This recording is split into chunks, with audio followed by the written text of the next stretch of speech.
El correísmo y el socialismo del siglo XXI. Los pobres son pobres precisamente por lo que estamos viviendo hoy en día.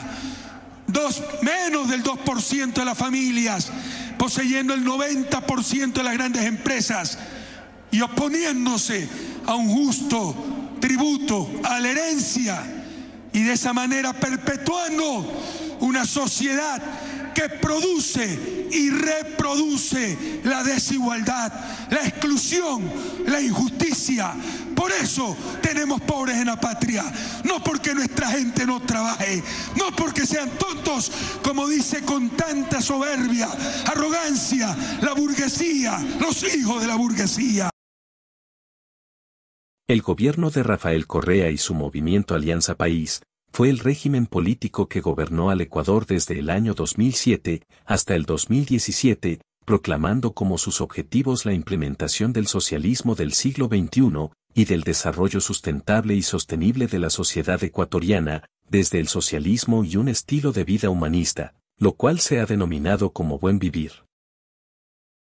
El gobierno de Correa se autodenominó como Revolución Ciudadana por los cambios políticos que logró, desde su llegada al poder, siendo el más importante la implementación de la actual Constitución del Ecuador, promulgada en el año 2008 y reformada en el 2011 y 2015, declarando que habían tomado inspiración de la Revolución Liberal de comienzos del siglo XX, y siguiendo la línea política del bolivarianismo.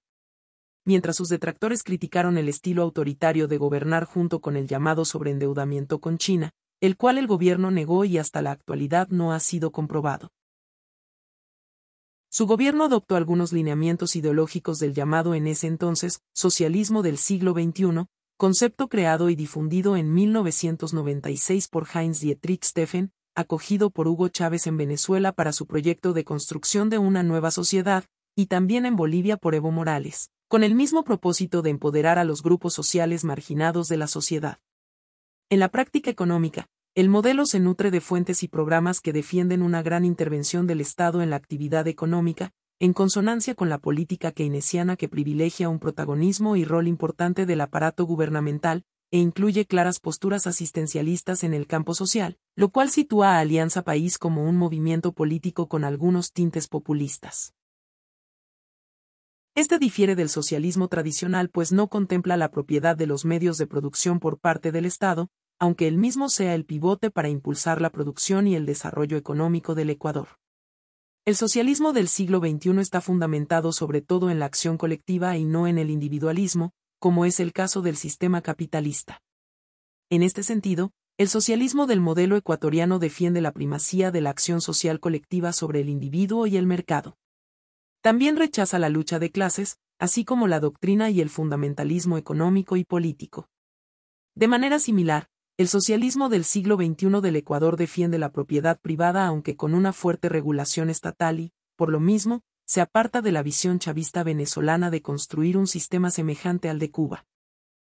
Por otro lado, el proyecto de Revolución Ciudadana persigue por diversas vías generar un cambio profundo y trascendental de las bases políticas del Estado ecuatoriano y un cambio de la Constitución, de manera que invoque principios de igualdad social, soberanía y autodeterminación.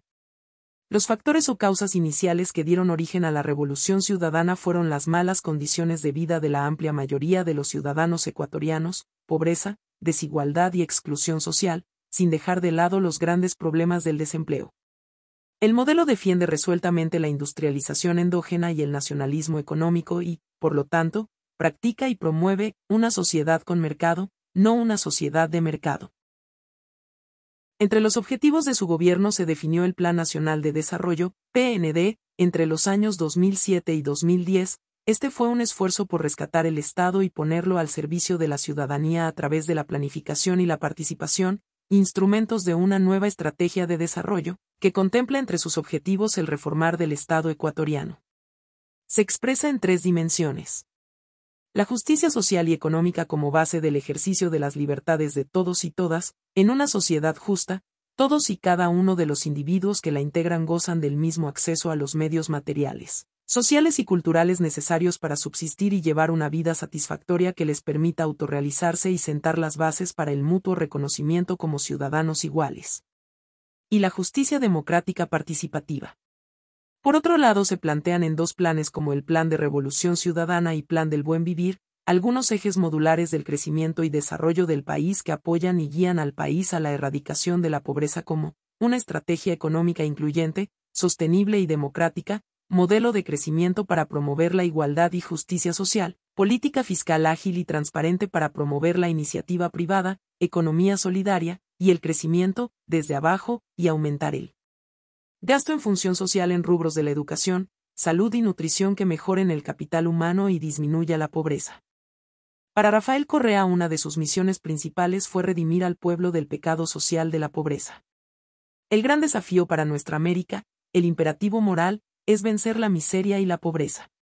Es una vergüenza para América Latina, un continente que tiene todo para ser el más próspero del planeta, continuar con los actuales niveles de desigualdad, que a su vez producen esa miseria y esa pobreza. Este es el desafío en el planeta entero, vencer la pobreza, que por primera vez en la historia no es fruto de escasez de recursos ni factores naturales, sino de sistemas perversos y excluyentes. Para hacer eso se requiere de cambios en la relación de poder y de procesos políticos, señaló Correa. El presidente de Ecuador tuvo presente que la eliminación de la pobreza no solo se logra con el crecimiento económico, sino también con una mejor distribución del ingreso. Ante ello, delineó los 4 factores que son necesarios para lograr erradicar la pobreza. Un sistema impositivo más justo por el cual los ricos paguen más impuestos. Un gasto público que financie la titularidad de derechos como garante de la igualdad. El gobierno de los mercados en función de objetivos sociales. Y una adecuada distribución del acervo social, tanto público como privado. Rigiéndose en estos pilares fundamentales logró los siguientes avances durante su periodo de gobierno. Caída del índice de Gini, índice que mide la desigualdad, de 0,55 a 0,47.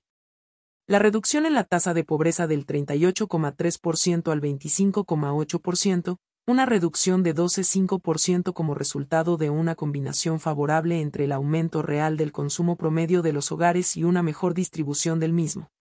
La pobreza por necesidades básicas insatisfechas también se redujo en el mismo periodo de 52% a 35,8%, y, por otro lado, la pobreza por ingresos se redujo de 37,6% a 22,5%.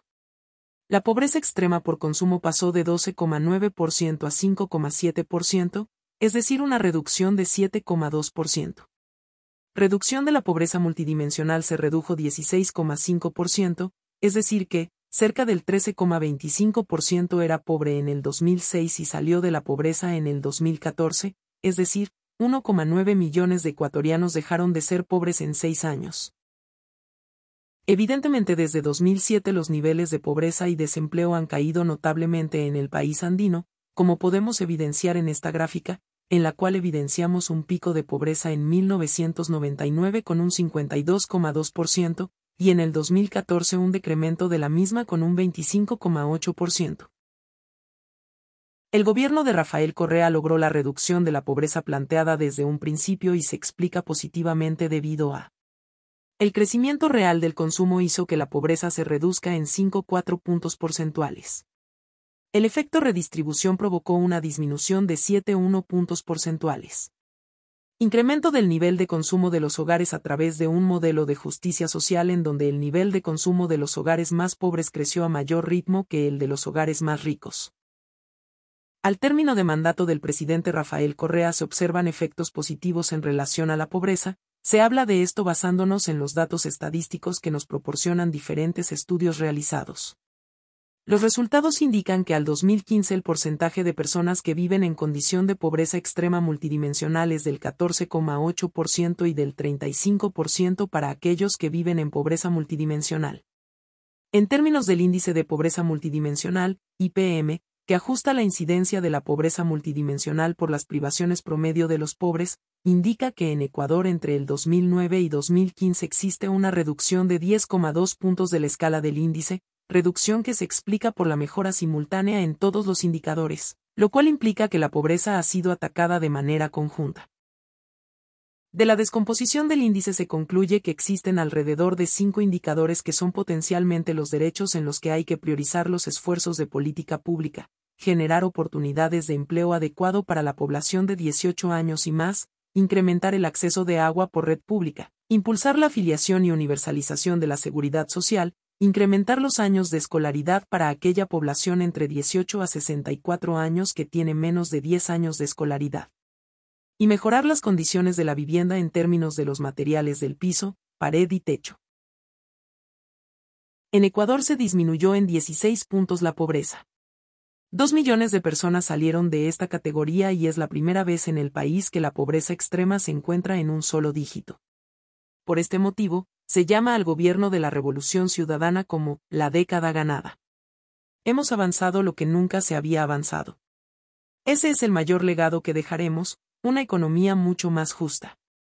Pasamos de ser uno de los países más desiguales de América Latina a uno de los más equitativos y con disminución de pobreza absoluta, recalcó el primer mandatario.